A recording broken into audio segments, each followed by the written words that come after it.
Hi there. Tonight we're going to talk about Lot, and this is mainly based in chapter 13, and also the differences between Lot and his character and Abraham and his character.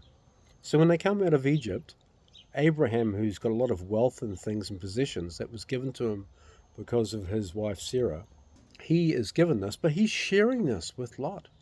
So whenever they come out into the land of Canaan, and they realize that they can't stay together.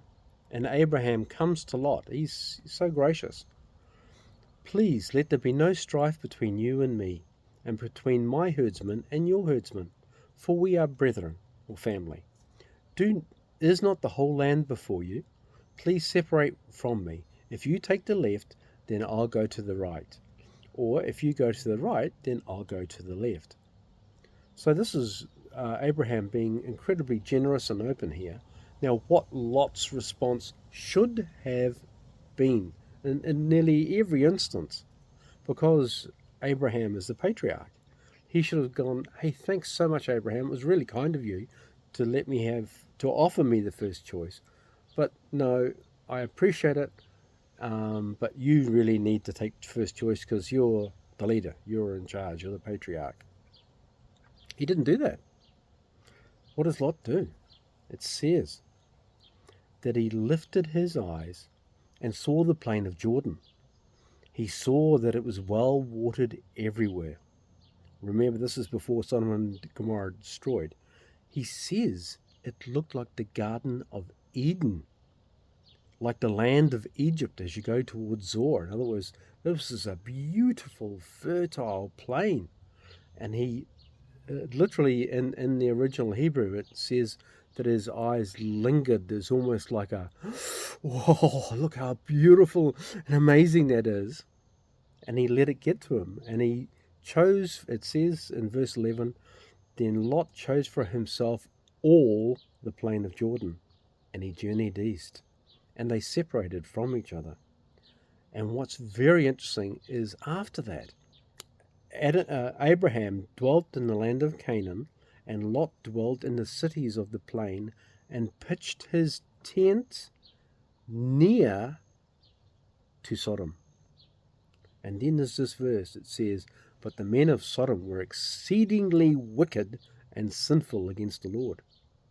Now what I find fascinating is both Abraham and Lot, they both knew this before Lot chose to go down on the plains. He knew that Sodom was wicked, yet still he chose to go there. So he was following the lust of his eyes. He thought there was going to be wealth, there was going to be influence. He was going to be the man whenever he went down there. And so it was like there was this lust for pride of life, and his legacy was going to be amazing, and he was going to be Lot from the plains or something. And he was just, and he was only thinking of kind of like physical or temporal gain. Notice also, never once do we hear, and Lot called upon the name of the Lord. Never once do we see that Lot, or hear that Lot goes with Abraham whenever he calls on the name of the Lord. We never hear about him being in any way kind of interested. We do find out, however, in Hebrews, in the New Testament, or was it Jude? In the New Testament, we find out that he was grieved and that he was a righteous man. But he didn't do anything, he didn't say anything against the wickedness. That's the thing. And we see here in this chapter 13 that he starts off next to Sodom. In the next chapter, whenever there's a battle and Abraham has to go and recapture all the people, we find that Lot has been captured because he's inside the city. And then, of course, later, whenever God comes to judge Sodom and Gomorrah and the angels go down, Lot is now sitting in the gate of the city, and that means that he was one of the elders of the city, because they used to sit in the gate and judge the different bits of business or anything else that needed to be dealt with. It was like the councillors of the city, the elders of the city, used to sit in the gate and make decisions and judgments.